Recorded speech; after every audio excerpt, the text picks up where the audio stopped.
আপনারা জাস্ট জায়গাটা একটু দেখেন ভাই, এই জায়গাটা কিন্তু আমরা রাতে ছিলাম, এখন কিন্তু জায়গাটা টোটালি পরিষ্কার হয়ে গেছে। তো গাইস আমরা হচ্ছে এই জায়গাটায় রাতের বেলা ক্যাম্পিং করেছিলাম, আমাদের তাবিগুলো আমি এখন যেখানে গাড়ি চালাচ্ছি সেখানে ছিল, বাট আমরা কিন্তু জায়গাটাকে খুব পরিষ্কার করে ফেলেছি। এখানকার যত ময়লা ছিল আমরা কিন্তু সেগুলো পরিষ্কার করে আগুন দিয়ে পুড়িয়ে ফেলেছি, এই যে দেখতে পাচ্ছেন আগুন।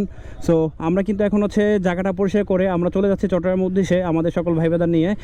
আর মোটামুটি কিন্তু আমাদের প্রতিবার ট্যুরে কিন্তু আমরা এটা করার ট্রাই করি, আর আমাদের কিন্তু এটা উচিত, কারণ পরিবেশ ভারসাম্য রক্ষা কিন্তু আমাদের পরিবেশের জন্যই অত্যন্ত গুরুত্বপূর্ণ, আমাদের মানুষের জন্য অত্যন্ত গুরুত্বপূর্ণ। আপনাদেরকে একটা ছোট্ট মেসেজ, যেটা হচ্ছে আমরা কিন্তু অনেকেই ক্যাম্পিং করি, বিভিন্ন জায়গায় হচ্ছে ট্যুর করি বা ট্রাভেল করি। সো আমাদের কিন্তু পরিবেশ ভারসাম্য রক্ষার জন্য আমাদের কিন্তু সবাইকে সচেতন হওয়া দরকার। সো আমরা কিন্তু প্রতি বছরই একটা কাজ করি, যেটা হচ্ছে একসাথে বসে আমরা কিন্তু সবাই এখানকার যে ময়লা বা নোংরা হয়ে যায় সেই জায়গাটা কিন্তু পরিষ্কার করে ফেলি। সো আমাদের যে এই জায়গাটা দেখতে পাচ্ছেন, আমরা কিন্তু রাতে এখানে ক্যাম্পিং করেছি, আমাদের তাবগুলো দেখতে পাচ্ছেন আর এখানে ছিল, বাট এখন কিন্তু এই জায়গাটা টোটালি আমরা ক্লিন করে ফেলেছি। সো এখানকার যত ময়লা ছিল, আবর্জনা ছিল, সেগুলো কিন্তু আমরা পরিষ্কার করে পুড়িয়ে ফেলেছি। আমার পেছনে দেখতে পাচ্ছেন, পরিবেশ ভারসাম্য রক্ষার জন্য যারা আমরা ট্রাভেল করি বা বিভিন্ন জায়গায় ট্যুরে যাই, আমাদের এই জিনিসগুলো হচ্ছে ছোটোখাটো বিষয়, আমাদের খুবই নজরদারিতে রাখা উচিত, কারণ আমাদেরকে সচেতন হলে আমাদের দেশটা আরও ভালো থাকবে, আমাদের পরিবেশ ভারসাম্য রক্ষা থাকবে। ময়লা যতটুকু সম্ভব হয়েছে সবটুকু হয়তো পারে নাই, হ্যাঁ 90% ময়লা কালেক্ট করে একটা পলিথিনের মধ্যে ওখানে আগুন দিয়ে পুরাই দেওয়া হয়েছে।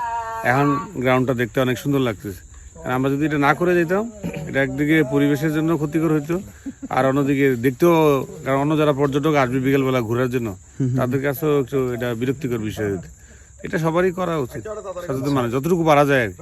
আমরা অনেক সময় ভার্চুয়ালি ফেসবুকে এগুলো নিয়ে সমালোচনা করি, ঝড় দিয়ে উঠাই, মানুষের সমালোচনা করি, কিন্তু প্রকৃত আমরা নিজেরা করি কিনা এটা হচ্ছে বড় ব্যাপার।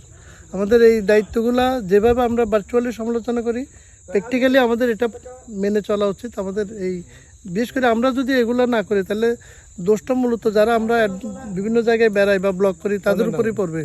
তো এটা সচেতন থাকা উচিত। আশা করি এখন অনেক সচেতন সবাই। আমরা কিন্তু প্রতি বছরই কিন্তু একই কাজটা করি। আমাদের গত বছরের ভিডিও আছে, যেটা আমরা কিন্তু করে রেখে আমরা প্রমাণ রেখে দিই। জাস্ট হচ্ছে এখানকার মানুষজন যারা আছেন, ট্রাভেলারদেরকে, বাইকারদেরকে একটা অপবাদ দিতে না পারে যে আমরা নোংরা করে ফেলে যাই। দেখতে পাচ্ছেন জায়গাটা একবার টোটালি পরিষ্কার, বাট রাতে কিন্তু এই জায়গাটা নোংরা ছিল টোটালি। সো আপনাদের সবারই হচ্ছে এটা মেসেজ, আপনারা যারা ট্যুর করেন, ট্রাভেল করেন, আমাদের বাইকারদের, আমাদের ট্রাভেলারদের আপনারা অন্তত এই অপবাদটা দিবেন না। আর আপনারাও যারা আছেন বাইকার বা ট্রাভেলার, তারাও ওই জিনিসটা একটু খেয়াল রেখে সবসময় ট্যুর করার ট্রাই করবেন।